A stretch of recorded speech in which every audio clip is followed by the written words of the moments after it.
Students, welcome to your beautiful channel. I am Sanjay Waghela and today we'll study chapter 3 Plant Kingdom of Standard 11. We have already completed 3 lectures. This is our 4th lecture and it is on pteridophytes. So today we'll start our journey in biology with pteridophytes. Okay? Now, we have already studied bryophytes. Today we are going to study about pteridophytes. Now, pteridophytes include horsetails and ferns. Horsetails, it is the common name for Equisetum. And ferns, these are pteris and Dryopteris. Now, pteridophytes uses, if we see the uses of pteridophytes, pteridophytes are used for medicinal purposes and as soil binders. Medicinal purposes means, see for example some ferns, rhizomes of these ferns have anti-helminthic properties, means they are used in worm infestations in human beings. And if we talk about Equisetum, Equisetum has diuretic properties and hemopoietic properties also. So some of the pteridophytes, they are used for medicinal purposes and as soil binders.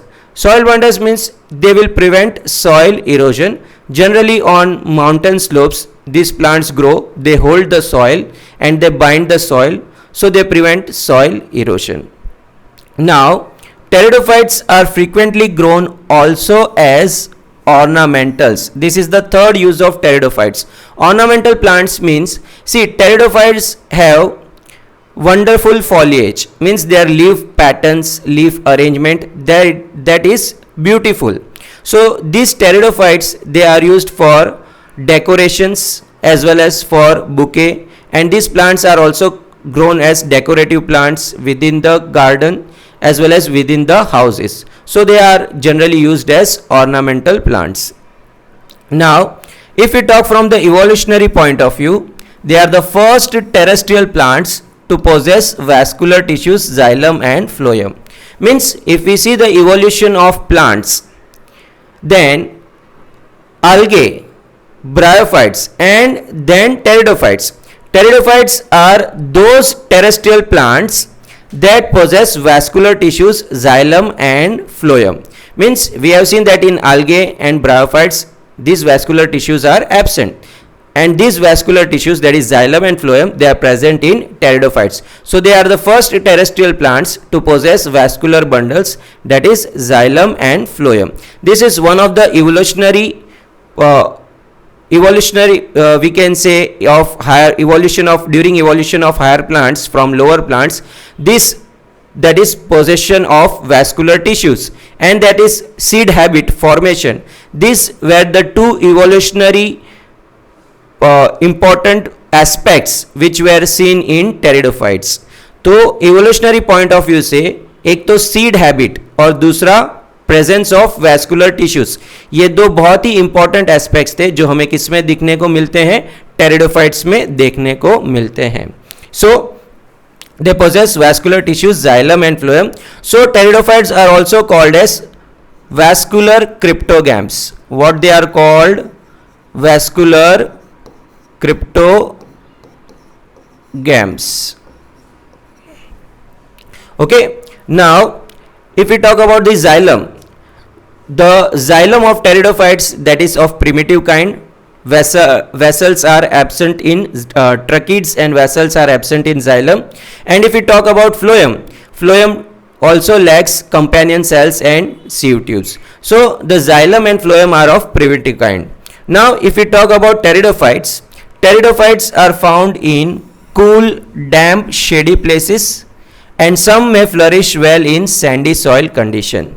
So we can say that water is essential for the growth as well as sexual reproduction of pteridophytes. So just like bryophytes, pteridophytes also require water for proper growth as well as sexual reproduction. So this is also a requirement which limits the growth of pteridophytes. Means pteridophytes are not well established terrestrial plants because of special requirement of water. So pteridophytes are also xyophytes, means they grow in cool damp places, and some may flourish in sandy soil conditions. Now students, we know that in bryophytes the dominant plant stage life was the haploid gametophyte. But if we talk about pteridophyte, in pteridophyte the dominant stage of life cycle is the diploid sporophyte. So in bryophytes we have seen the dominant phase of the life cycle is the gametophytic stage, means n number of chromosome. But in pteridophytes the main plant body is a sporophyte, that is 2n, diploid condition. Okay, so pteridophytes have the main dominant phase in the life cycle as the sporophyte condition or the diploid condition. Now this sporophyte of pteridophyte is differentiated into true root, stem and leaves. Means pteridophytes have non-thallus organization. What do pteridophytes have? Non-thallus organization. It means the sporophyte plant body in pteridophyte is differentiated into true roots. They will also have stem and leaves. Okay, so these organs possess well differentiated vascular tissues. Since root, stem and leaves are properly developed, so pteridophytes will also have well differentiated vascular tissues, but of primitive kinds. Now if we talk about pteridophytes, based on the type of leaves, based on what? On the type of leaves, there are two types of pteridophytes. Those pteridophytes which have smaller leaves compared to their stem, means in comparison to their stem the leaves will be very much smaller, so they are called as microphylous pteridophytes, and such small leaves are called microphylls. Okay, so those pteridophytes which have small leaves in comparison to their stem, these small leaves are called microphylls, and those pteridophytes are called microphylous pteridophytes. And the second ones are the large ones where the leaves are large, means those leaves are called macrophylls like in ferns, and such pteridophytes are called macrophylous pteridophytes. So students, remember, on the basis of the size of leaves, pteridophytes are of how many types? Two types: microphylous pteridophytes and macrophylous pteridophytes. Microphylous means their leaves will be smaller in size compared to their stem. An example is Selaginella. Macrophylous pteridophytes means that their leaves will be larger in comparison to their stem. For example, ferns. And you can clearly see in the diagram, here you can see Selaginella. This is the plant called Selaginella, and you can see that in comparison to the stem, leaves are very much small. Such leaves are microphylls. So Selaginella is a microphylous pteridophyte. And you can see here fern. In fern, the leaves are comparatively larger in comparison to stem. So such leaves are called macrophylls, and such pteridophytes are called macrophylous pteridophytes. This is the example of fern. Okay. Now the sporophyte plant body, which is diploid in pteridophyte, bears sporangia that are subtended by leaf-like appendages called sporophylls. Now here remember students, in pteridophytes the leaves are of two types: tropophylls and sporophylls. Leaves are how many types? Two types: tropophylls and sporophylls. Tropophylls are the normal photosynthetic leaves, means those normal leaves which perform the function of photosynthesis. And sporophylls are those leaves which bear sporangia. They can also perform photosynthesis. So sporophylls are specialized leaves which bear sporangia but can also perform photosynthesis. So these sporophyte dominant plant body in pteridophyte bears sporangia, and these are subtended by leaf-like appendages called sporophylls. Means the sporophylls, they are leaf-like appendages and they surround the sporangia. Means sporangia are present on sporophylls. Sporangia are present on what? Sporophylls. And these sporophylls may form distinct compact structures called strobili or cones, which are found in Selaginella and Equisetum. So remember students, what are sporophylls? Sporophylls are leaf-like structures which bear sporangia. And these sporophylls, they may form distinct compact structure. These sporophylls can aggregate and form distinct compact structures called cones or strobili, which are seen in Selaginella and Equisetum. Here you can see students the diagram of an Equisetum plant, and here you can see strobilus. These are what? Sporophylls. These sporophylls, they aggregate together and form a strobilus. What they form? A strobilus. So remember students, the sporophyte diploid plant body of pteridophyte, it bears sporangia on sporophylls, and these sporophylls may form distinct compact structure called strobili or cones, which is seen in Selaginella and Equisetum. Now, what is the function of sporangia? What does sporangia possess? So remember student, sporangia possesses spore mother cells or sporocytes. What does sporangia possess? Spore mother cells, which are also called sporocyte cells. These are diploid cells, and these spore mother cells will produce spore by meiosis. So remember student, the sporangia of pteridophytes, they possess spore mother cells or sporocytes, and these sporocytes will undergo meiosis, that is the reduction division, and they will produce haploid spores. What they will produce? Haploid spores. So now students, since meiosis results in formation of spores in pteridophytes, and these spores germinate and produce the haploid gametophyte stage in pteridophytes, the meiosis is called the sporic meiosis type. So remember student, the meiosis in pteridophyte is called which meiosis? Sporic meiosis, because meiosis occurs in sporocytes or the spore mother cells, which results in formation of haploid spores, which on germination produces the gametophytic stage. So the meiosis in pteridophyte is called sporic meiosis, and meiosis takes place in spore mother cells or sporocytes, which are present in sporangia on the sporophylls. Now, what will happen to the spores? But obvious, the spores will germinate, and these spores will give rise to inconspicuous, small and multicellular. Inconspicuous means which is not easily visible, and it is very small in size, but it will form a multicellular, free living, mostly photosynthetic thalloid gametophyte stage called prothallus.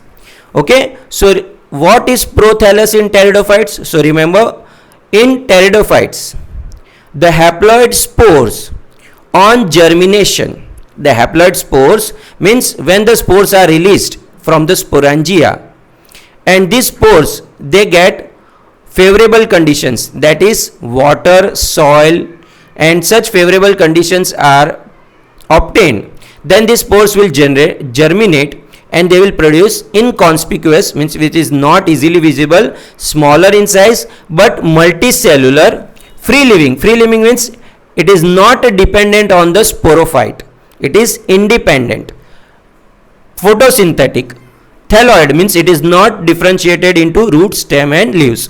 That is, thalloid gametophyte stage is formed, which is called prothallus. So what is prothallus? It is the gametophytic stage, that is the haploid stage. Gametophyte is which stage? Haploid stage. So prothallus is haploid, and It is the gametophytic stage found in pteridophyte, and this gametophytic stage is achieved when the haploid spores, they germinate in the soil and they form the inconspicuous small independent living, that is free living, because it is not dependent on the sporophyte, and photosynthetic thalloid gametophytic stage, that is called prothallus.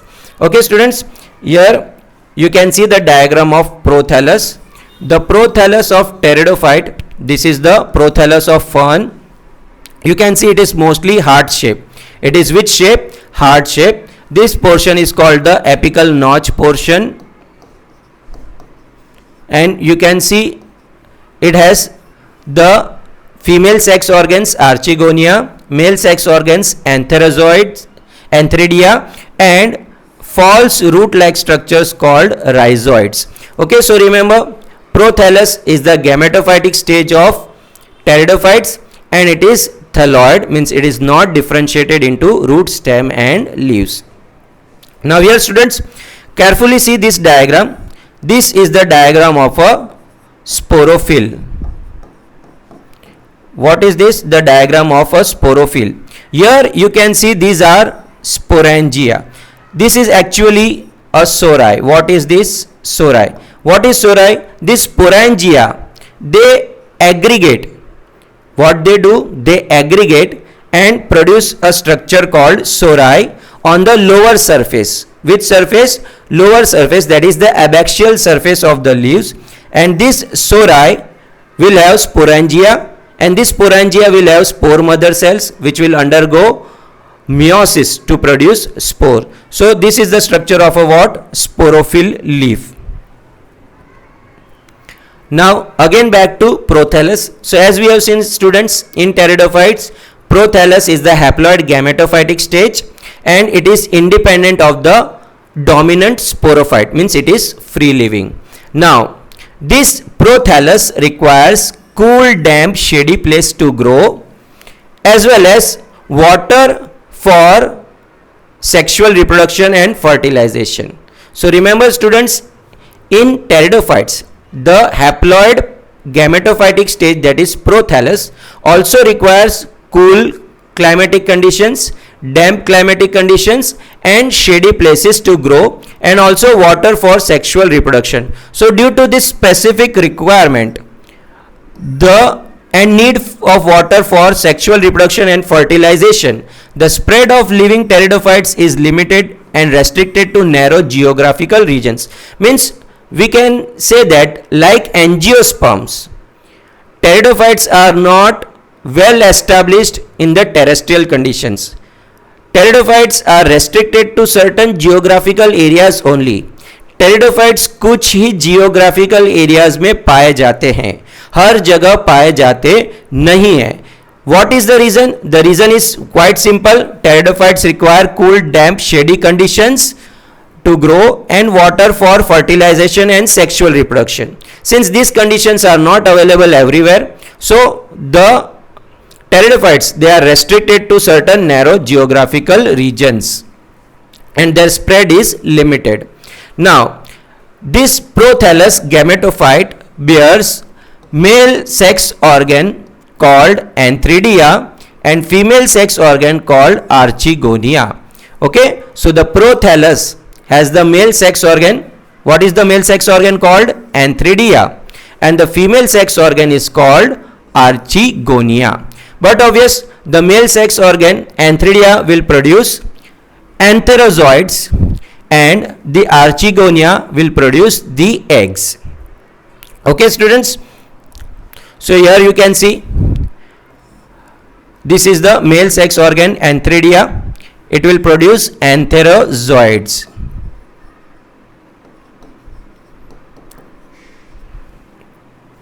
The antherozoids are spiral and it has many flagella, and the archegonia will produce the, it is the female sex organ and it is produce the eggs.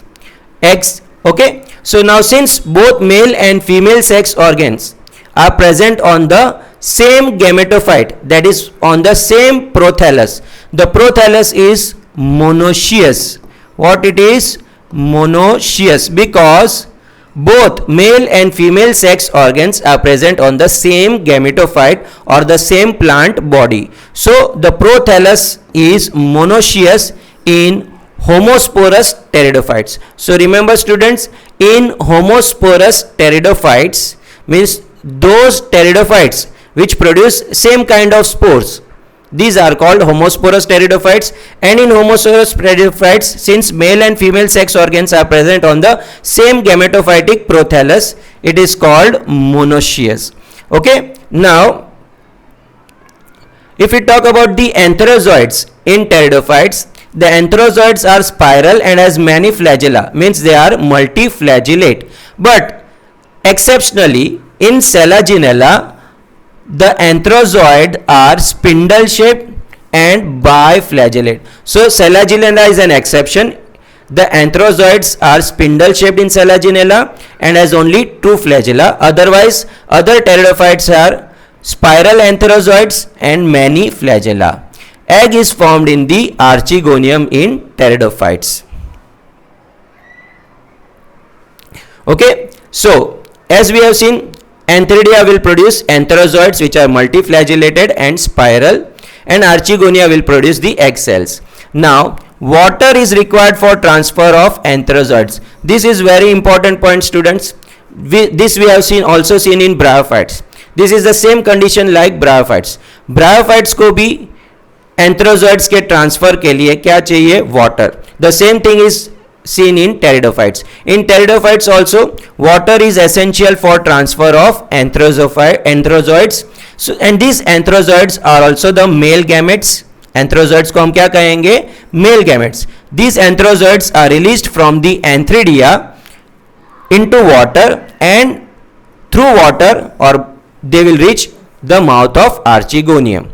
Okay, so these antherozoids will swim in water and will reach to the mouth of archegonium, and inside the archegonium fusion of male gamete with the egg will take place inside the archegonium, resulting in formation of a diploid zygote. So again the diploid stage is achieved. So what will happen? The antherozoids will be released in water. The antherozoids will reach to the mouth of archegonium. They will enter the archegonium, fertilize the egg cell, and the fusion of this male gamete with the egg cell will result in formation of diploid zygote. The zygote will develop into an embryo, and further it will develop into the well differentiated sporophyte, which is the dominant phase of the pteridophytes. So zygote will develop into embryo. The embryo will further develop into multicellular, well differentiated, means having roots, stem, leaves and vascular tissues. So such kind of sporophyte, which is the dominant phase in the life cycle of pteridophytes, will be found from the zygote. Okay, so this is observed in homosporous pteridophytes. So now see students, in majority of pteridophytes, all the spores are similar kind. Now since spores are of similar kinds, such pteridophytes are called homosporous. What they are called? Homosporous pteridophytes. Means homosporous pteridophytes are those pteridophytes which produce similar kind of spores, and majority of pteridophytes are homosporous.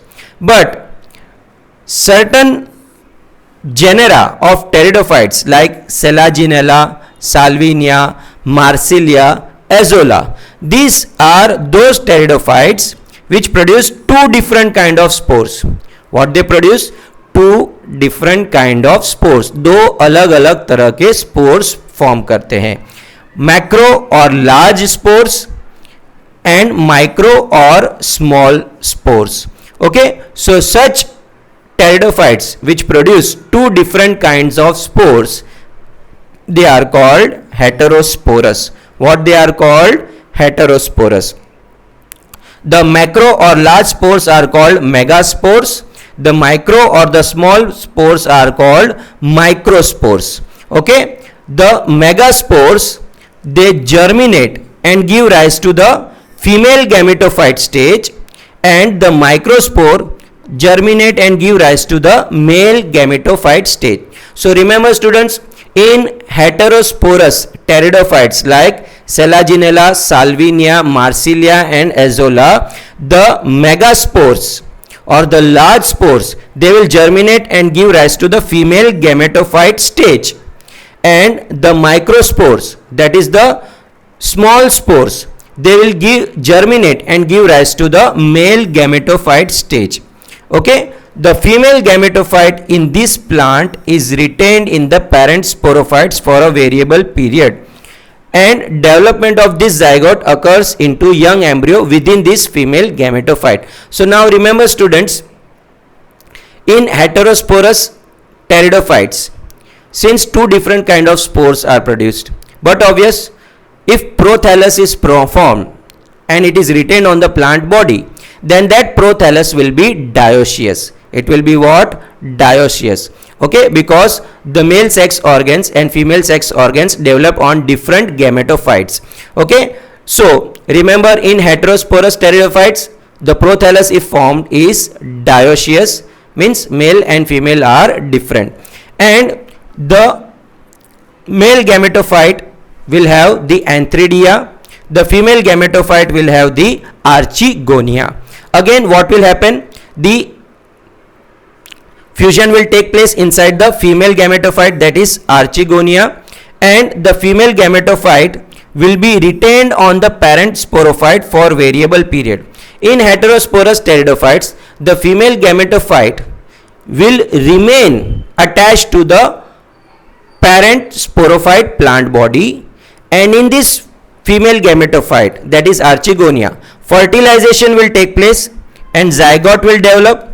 Zygote will further develop into young embryo, and all this event will take place in the female gametophyte which is attached to the parent sporophyte. This habit or this event is considered as a precursor to the seed habit.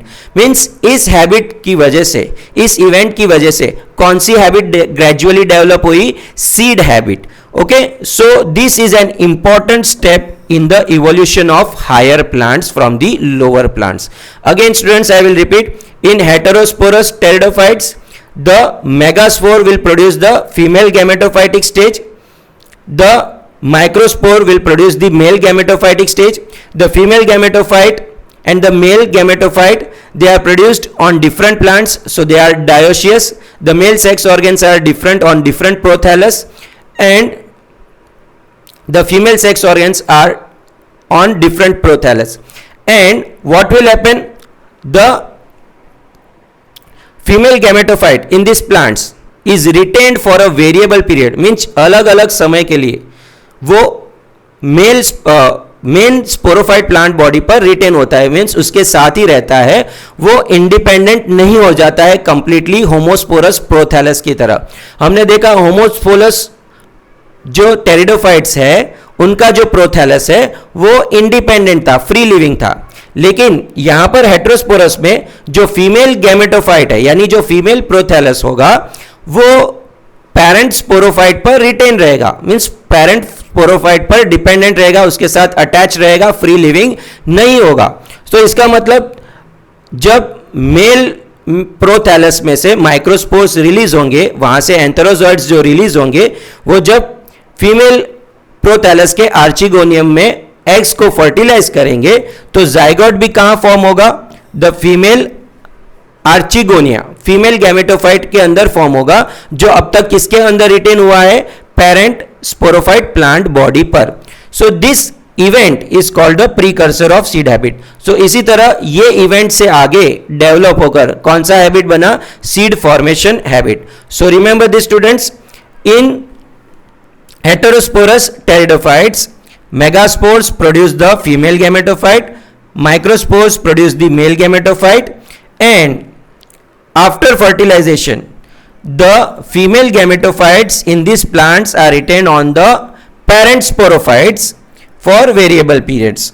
So the zygote bud obvious will develop in the female gametophyte into young embryos, and this all event will take place inside the female gametophyte which is still attached to the parent sporophyte body.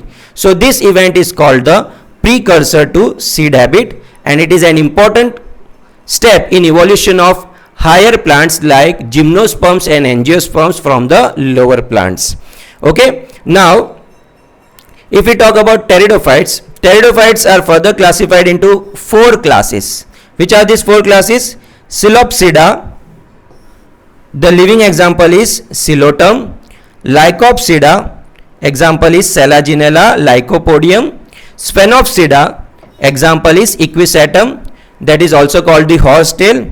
And Pteropsida, that is the ferns, Dryopteris, Pteris and Adiantonum, which is also called the walking fern. Okay, now we'll move to the next slide, students. We'll study the life cycle of pteridophytes. Now, the type of sexual reproduction in pteridophyte is oogamous type, because the male gametes are motile and flagellated. The female gamete or the egg is non-motile and bigger in size. The life cycle is haplodiplontic type, and the unique character of pteridophyte is independent alternation of generation. Means sporophyte stage and the gametophyte stage, they alter each other, but gametophyte is independent in majority of pteridophytes of the sporophyte. So it is called independent alternation of generation. The sporophyte and gametophyte are independent of each other. Now we'll study the life cycle. Here in pteridophytes, the dominant stage is the sporophytic generation, that is the sporophyte which is diploid. The sporophyte possesses sporophylls which are also diploid. Sporophylls will have diploid sporangia.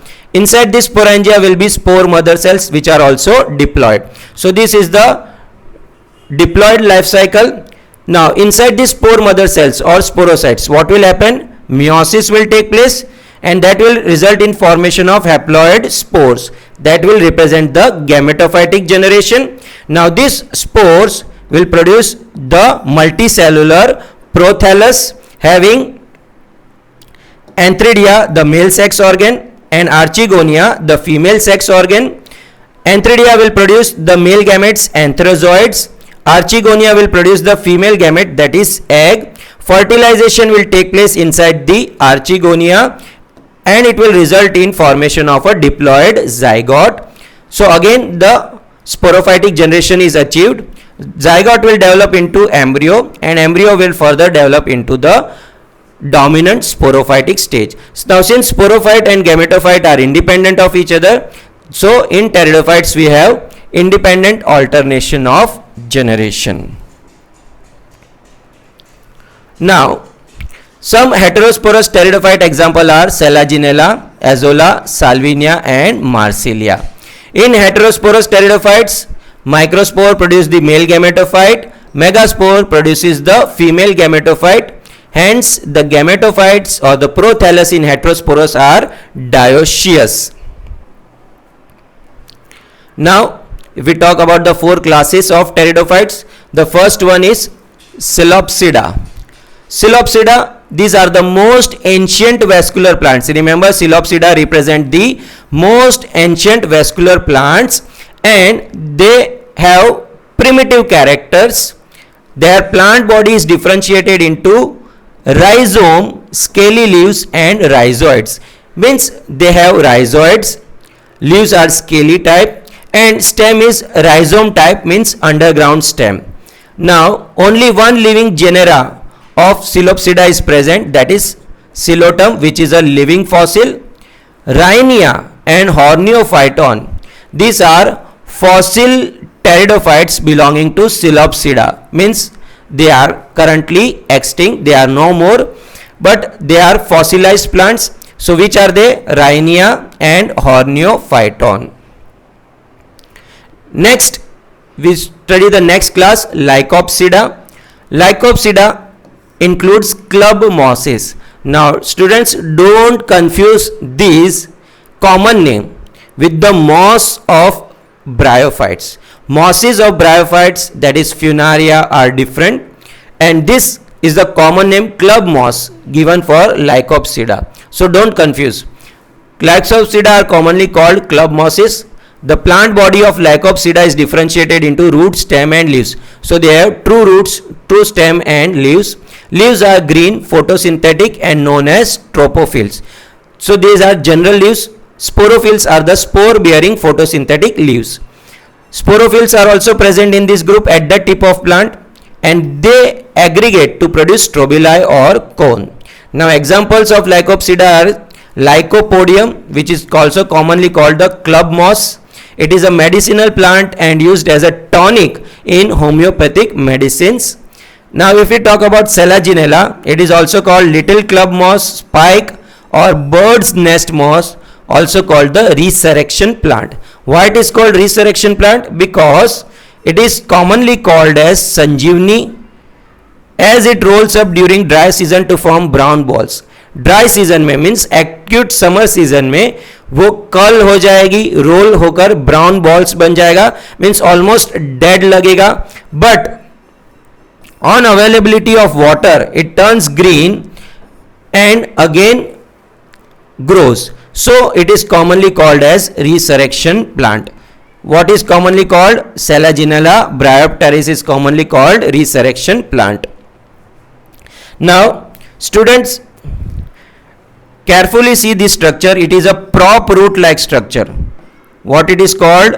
Prop root like structure called rhizophore, which is found in Selaginella, and it occurs at unique places on branches and gives supports to Selaginella branch and absorbs nutrition and water from the soil. Next, the class 3, that is Sphenopsida. Sphenopsida includes horsetails, that is Equisetum. The plant body of horsetail is differentiated into root, stem, which is generally rhizome type, and scaly leaves. So remember students, if you see the diagram of Equisetum, here you can see the stem is underground and it is the rhizome type. Which type? Rhizome type. It has scaly leaves, branch and roots. Okay.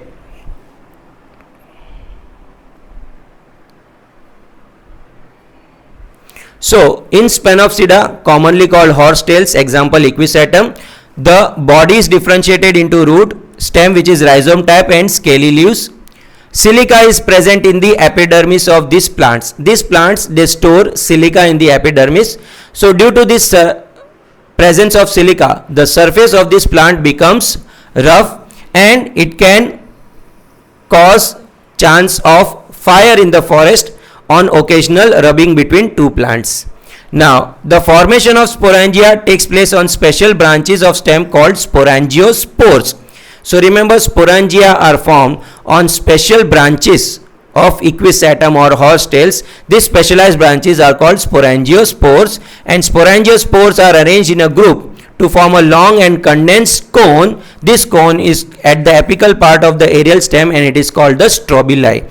So strobili is the aggregate or sporangiospore which are arranged in group and form the condensed cone. Example of Sphenopsida is, as we know, it is Equisetum.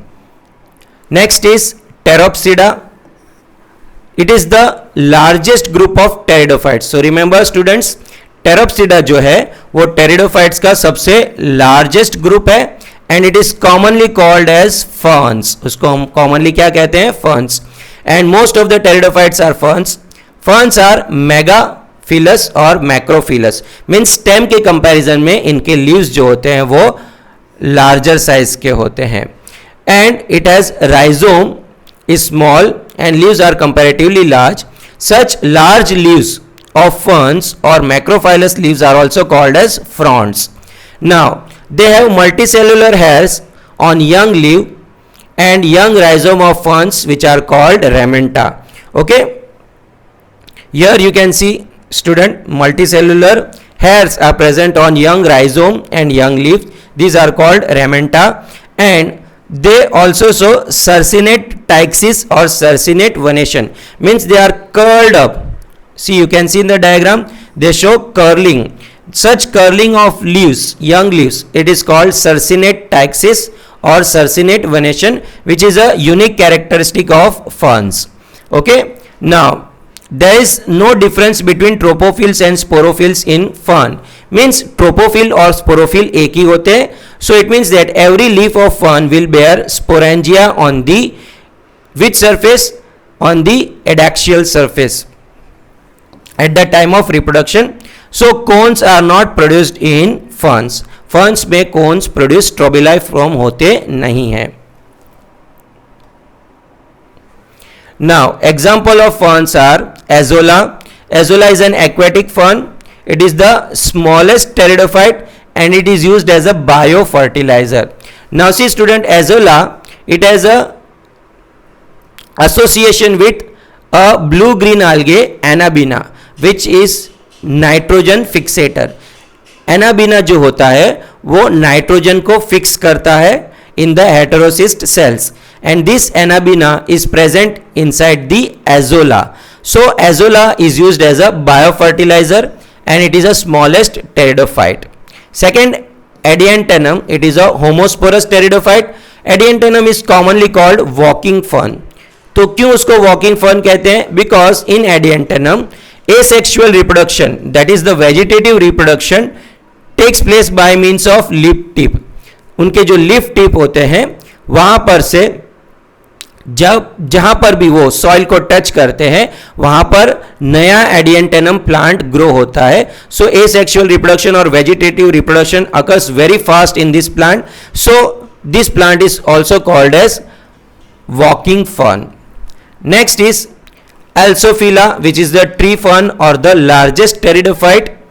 Pteridium, Dryopteris, Marsilia, Pteris, Salvinia, Cyathea. Cyathea is the largest pteridophyte. So remember, these are the certain examples of ferns belonging to class Psilopsida. Okay. So students, this was about pteridophytes and hope you would like the lecture.